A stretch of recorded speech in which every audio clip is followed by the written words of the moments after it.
Nagkasira-sira ang ilang kalsada sa Aurora kung saan naglandfall ang Super Typhoon Uwan nitong linggo ng gabi. Nagkaroon kasi roon ng daluyong o storm surge. Para bigyan ng mukha ang balita, live mula sa Aurora si Mobile Journal Ivan Tarinque. Ivan, kamusta lang sitwasyon dyan? Pops Days, kalakas ng hangin at alon na tumama dito sa Aurora Province. Ilang mga coastal road at mga bahay ang nasira sa paglandfall ng Super Typhoon Uwan kagabi. Sirang walkway ang bumungad sa mga residente sa harapan ng Tabang Beach sa Baler, Aurora kaninang umaga. Nabasag ang semento matapos itong hampasin ng malalakas na alon sa kasagsagan ng pananalasa ng bagyo. Nagkalat ang mga debris sa mga kalsada at humarang sa mga daan ng mga kahoy, tuyong buko at mga sanga ng puno. Ang madalas na matao at masayang bahagi ito ng Baler nagmukhang ghost town. Walang taong makita sa mga kalsada habang nakasara at tinakpan ng mga plywood ang mga establishmento para hindi basagi ng hangin ang mga salamin. Ilang oras din hinagupit ng Super Typhoon Uwan ang bayan, kaya maraming residente ang nagpalipas ng gabi sa mga evacuation center.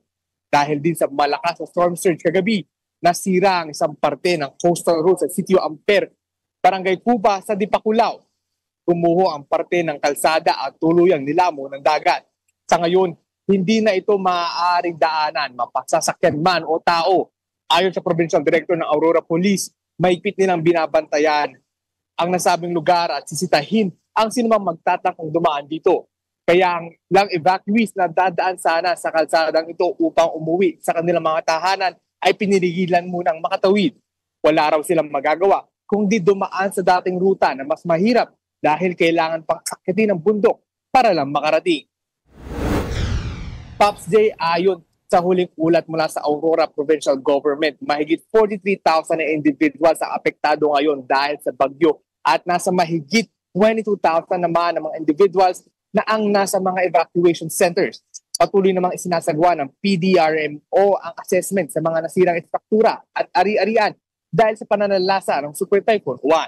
Pops J. Ivan, kwento mo naman nung naglandfall ang bagyo riyan kagabi, nasaan ka nun? At kamusta sa paligid mo? Pops J, kagabi nung maglandfall, itong Super Typhoon Uwan, nandoon kami sa Aurora Provincial Disaster Risk Reduction Management Office. No? Nag-aantay kasi kami nung update kung ano yung baka may bagong bilang na ba sila ng mga evacuees at yung syempre yung mga ano pa yung mga susunod nilang hakbang. No? Pero kagabi habang papunta kami doon ay kapansin-pansin talagang wala ng tao sa mga kalsada. Papunta doon, no, at yung mga hangin talaga grabe, yung lakas ng hangin na mararanasan doon, yung ibang mga bubong nga talagang nagtuklapan na dahil doon sa lakas ng hangin, pati yung alulod na nakadikit doon sa bubong talagang natanggal. May isang instance pa nga, Pops J, no, na talagang yung isang solar panel naman yung nilipad at napunta yan doon sa may sakto doon sa opisina ng PDRMO, no, at agad-agad naman niyang kinuha yung mga personnel doon para itabi dahil nga baka naman mas sa ibang lugar naman ito tumama. Pero bukod dyan, no, Pops J, yung hangin kagabi talagang i-describe mo siya as parang may kumukontra sa iyo, no. Mahirap tumayo, mahirap maglakad, lalo na pagpakontra ka doon sa hangin, sa direksyon ng hangin. Pops J. Matindi, Van, yung naging epekto dyan sa Aurora. No? Napakalakas ng hangin. Base nga dun sa video mo mula kagabi. Pero may update na ba kung may casualty riyan? Actually, sa ngayon, Pops J, no, so far, according dun sa kay Aurora Governor Isidro Galban, no, wala pa naman daw silang naitatalang casualty sa mga oras na ito. Pero unfortunately, dahil nga dun sa nasirang coastal road sa Dipakulaw, sa may Sitio Amper, talagang challenge yan. Ngayon, no, wala silang communication doon sa ilang mga lalawigan doon. Kasama doon yung dinalungan, kasiguran at yung dilasag. No? So currently, yan yung inaayos nila ngayon kung paano yung magiging communication nila doon. Pero kanina, may mga residente tayong nakausap na dumaan niya doon sa may tinatawag nilang lumang daan, kung saan mahigit isang oras sila maglalakad, makatawid lang dito, no? Kasi usually, pag dinaanan daw itong coastal road na ito, around 15 minutes lang, tapos na. Dun sa kabila, mahigit 1 hour. So medyo mas malayo yung diferensya, no? Pero according sa kanila, maputik daw yung sitwasyon doon sa lugar nila. Kaya naman ngayon nahihirapan silang maglakad-lakad at mag-ikot at maglinis nung kanilang mga lugar doon, Paps. Diyan sa kuha mo, Ivan, itong coastal road, durog talaga, no? Yung kalahating bahagi. Itong coastal road na talagang halos hindi na madaanan. Ano? Kailan inaasahang maayos yung nasirang coastal road? Sabi mo, doon sila sa dating daan. Ano? Anong sitwasyon dyan? Inaayos na ba?